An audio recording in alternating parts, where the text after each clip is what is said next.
Hi everyone, I'm Sania Farooqui, your host, and welcome to The Peace Brief, a podcast that brings together bold voices and critical conversations from across the globe. Produced in association with IPS Interpress Service News, this series dives into pressing issues of our time, from peace building and human rights to gender equality, climate justice, and inclusive leadership. Each episode spotlights the people, movements, and ideas challenging the status quo and reimagining what justice and peace can look like locally and globally. Join us as we journey through stories of resistance, resilience, and hope, one conversation at a time. In today's episode, we are joined by Nahid Ali, a Sudanese communications strategist working with Plan International in Sudan, who has spent more than 10 years telling human stories from the heart of humanitarian crisis. In the face of Sudan's challenges, Nahid works to elevate the voices of women and young people, connect global audiences to urgent realities, and turn storytelling into support and action. We speak to Nahid about living through the outbreak of war in April 2023, fleeing home and rebuilding life amid loss. We explore what she has witnessed on the ground with displaced women and girls, the toll of violence and disruption on young children, and the real challenges of delivering aid in a conflict zone. We also discuss why Sudan risks being forgotten after nearly 1,000 days of war, what the world needs to understand about the scale of the crisis, and what keeps humanitarian workers going despite overwhelming needs and limited resources. Thank you so much for joining us today, Nahid. It is truly wonderful to have you on the Peace Brief. To kickstart, I want to go back to April 15, 2023. What do you remember most from that day when the fighting reached your home in Khartoum? Uh, well, Thank you, Sania, for this opportunity to speak up about Sudan crisis.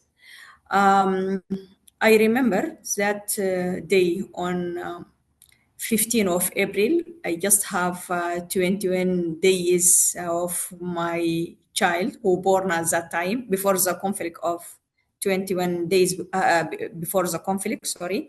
So I remember at that time the sound of the war replacing the sound of my home.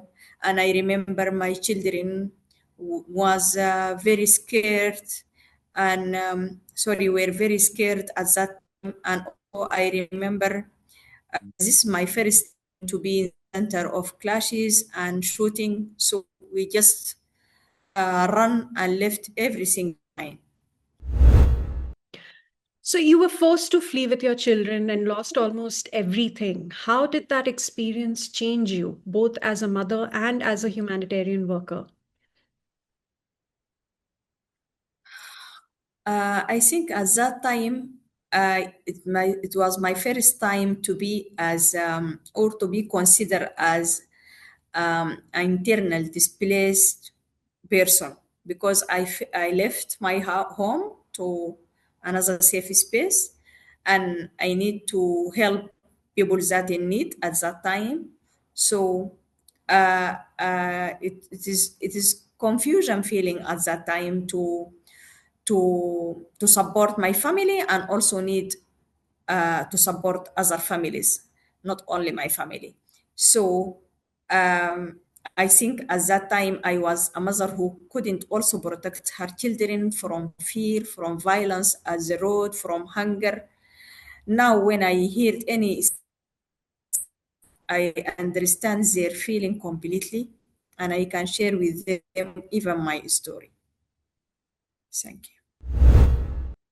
So, Nahid, in your work with Plan International, what have been the most difficult realities you have witnessed among women and girls displaced by the conflict, particularly survivors of sexual violence?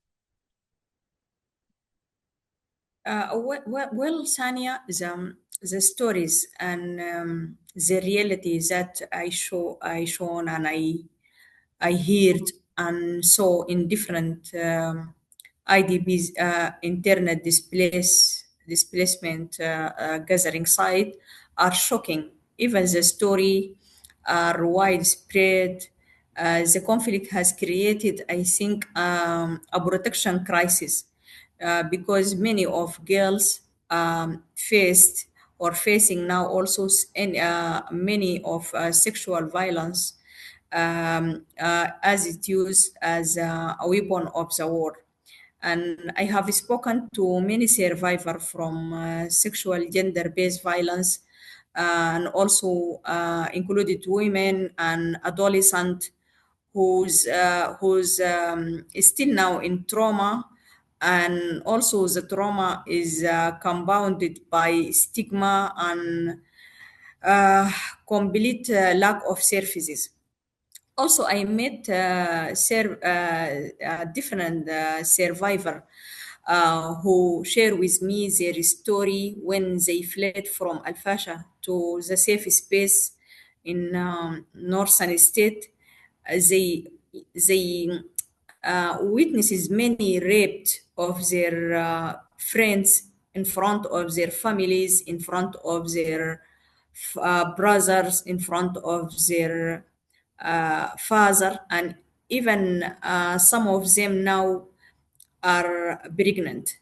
And I remembered one of these girls who is still now waiting for services regarding her pregnancy. And also, we afraid these girls may be this violence puts them at risk of child marriage, because we have closed and unopened community in Sudan. Maybe the social stigma, this social stigma puts the girl in addition pressure to have a legal and social accepted environment for the unborn children. So this may be they led them to marriage at early age, and this one of our concern at this time. Also, I remembered one of the girls that I met in that camp. She shared with me there is a lot of girls who forced to have sex at the road when they fled from Al Fasha, and they didn't have time or space to speak up about this uh, shocking stories or sharing their stories with us, because still now they need a lot of psychosocial support. Yeah. Yes, thank you. What about young children in Sudan? They are also like, what are they facing as they grow up in the middle of this conflict? Can you give us an example of the children that you've been working with, whether when it comes to their psychological needs, schooling, even just food, nutrition? How has the war impacted their lives at such a young age? Yeah. Also, I remembered many of separated and unaccompanied children arrived every day in the camps, because unfortunately, many of them they lost their parent in the road when they fled from Al Fasha. And some of these children, or many of these children, also seeing death and violence, no child should. And even I remember still now one of 6 years old daughter is scared at all time in the camp. And even when she, oh yeah, we have a traditional address for Sudanese woman, it's called top. When she see any woman addressing top, she called her my mom, my mom. I think the whole generation is being lost, because now we have over 19 million of children out of school, and even the IDB's gathering site have not functioned for all services related to child protection, and also many of them don't have space for learning. So I think, uh, unfortunately, their childhood is gone. Hmm. Yeah. And you described how aid access is often delayed, obstructed, or targeted. From your experience on the ground, what are the biggest challenges humanitarian workers face in reaching besieged communities in Sudan? From my experience, I think the very hard to all of humanitarian worker is to help the people that still now live in the hotspot area, because still now the road are not safe. there is many of obstacles and delaying in reaching these people, and also some of the humanitarian aid targeted unfortunately. And this also يعني I mean key challenge for humanitarian actors to be involved also, or to experience the active fighting and insecurity during delivery the humanitarian assistance, which put them in risk, put the humanitarian agency, I mean, in risk, at risk, and even sometimes this assistance couldn't arrive to the people in need. It's been over 1,000 days of conflict in Sudan now. What do you want the international community, donors, governments, and media to do to better understand about the scale and urgency of this humanitarian crisis? Let us say that we are now close to have or to reach 3 years since the conflict started in Sudan, because next of 15 of March, of April, sorry, we will reach, will be the 3 years anniversary for this conflict. And unfortunately, this is the worst conflict crisis in the world. But also, I think we need the world to not forgetting this crisis, to have attention from all international communities, because now we have more than 30 million of Sudanese people in need. Than 12 million of these people are displaced inside the country or outside the country.